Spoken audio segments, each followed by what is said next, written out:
Markus pasal 8. Yesus memberi makan 4.000 orang.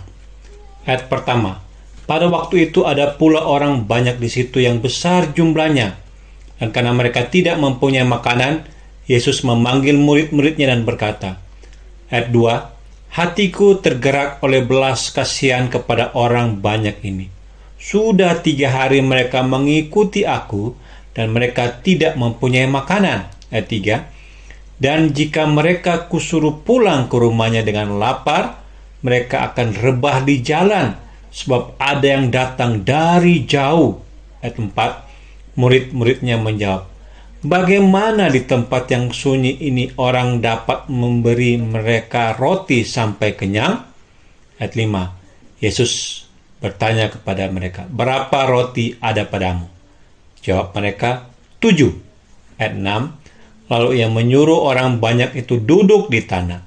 Sesudah itu ia mengambil ke-7 roti itu, mengucap syukur, memecah-mecahkannya, dan memberikannya kepada murid-muridnya untuk dibagi-bagikan. Dan mereka memberikannya kepada orang banyak. Ayat 7. Mereka juga mempunyai beberapa ikan, dan sesudah mengucap berkat atasnya, ia menyuruh supaya ikan itu juga dibagi-bagikan. Ayat 8. Dan mereka makan sampai kenyang. Kemudian orang mengumpulkan potongan-potongan roti yang sisa sebanyak 7 bakul. Ayat 9. Mereka itu ada kira-kira 4.000 orang. Lalu Yesus menyuruh mereka pulang. Ayat 10. Ia segera naik ke perahu dengan murid-muridnya dan bertolak ke daerah Dalmanuta. Orang Farisi meminta tanda. Ayat 11. Lalu muncullah orang-orang Farisi dan bersoal jawab dengan Yesus.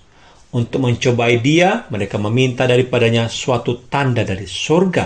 Ayat 12. Maka mengululah ia dalam hatinya dan berkata, mengapa angkatan ini meminta tanda? Aku berkata kepadamu, sesungguhnya kepada angkatan ini sekali-kali tidak akan diberi tanda.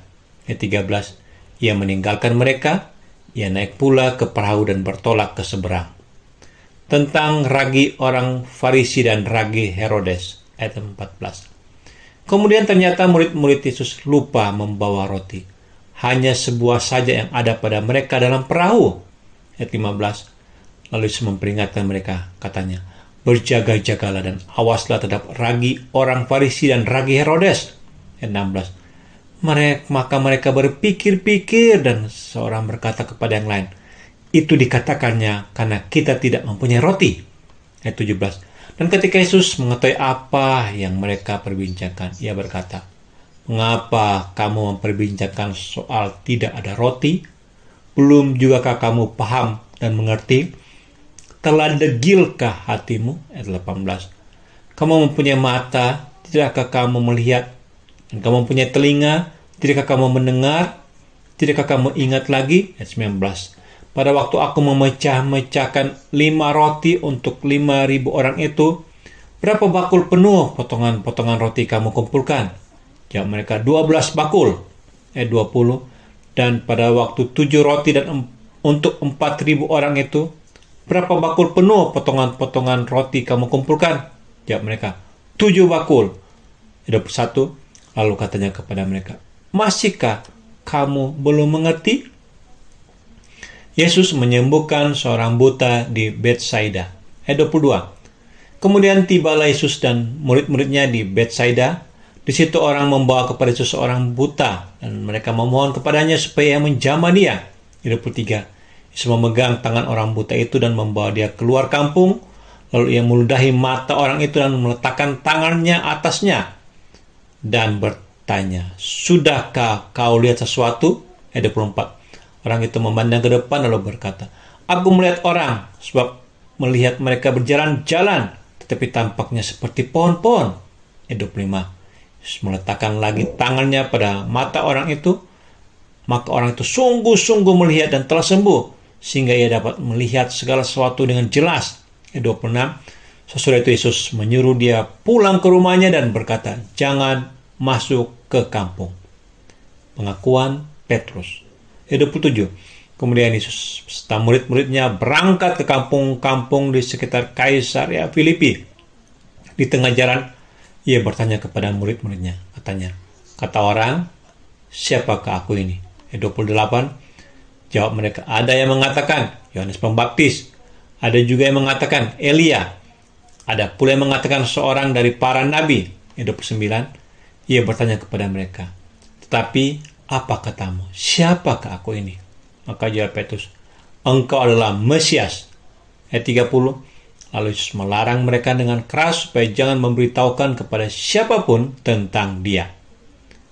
Pemberitahuan pertama tentang penderitaan Yesus dan syarat-syarat mengikuti dia. Ayat 31. Kemudian mulailah Yesus mengajarkan kepada mereka bahwa anak manusia harus menanggung banyak penderitaan dan ditolak oleh tua-tua, imam-imam kepala, dan ahli-ahli Taurat, lalu dibunuh dan bangkit sesudah 3 hari. Ayat 32. Hal ini dikatakannya dengan terus terang. Tetapi Petrus menarik Yesus ke samping dan menegur dia. Ayat 33. Maka berpaling Yesus dan sambil memandang murid-muridnya, ia memarahi Petrus, katanya, "Enyahlah iblis, sebab engkau bukan memikirkan apa yang dipikirkan Allah, melainkan apa yang dipikirkan manusia." Ayat 34. Lalu Yesus memanggil orang banyak dan murid-muridnya dan berkata kepada mereka, setiap orang yang mau mengikut aku, ia harus menyangkal dirinya, memikul salibnya, dan mengikut aku. Ayat 35. Karena siapa yang mau menyelamatkan nyawanya, ia akan kehilangan nyawanya. Tapi barang siapa kehilangan nyawanya karena aku dan karena Injil, ia akan menyelamatkannya. Ayat 36.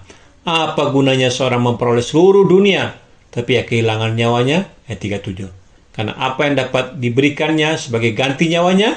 Ayat 38. Sebab barang siapa malu karena aku dan karena perkataanku di tengah-tengah angkatan yang tidak setia dan berdosa ini, anak manusia pun akan malu karena orang itu apabila ia datang kelak dalam kemuliaan Bapanya diiringi malaikat-malaikat kudus.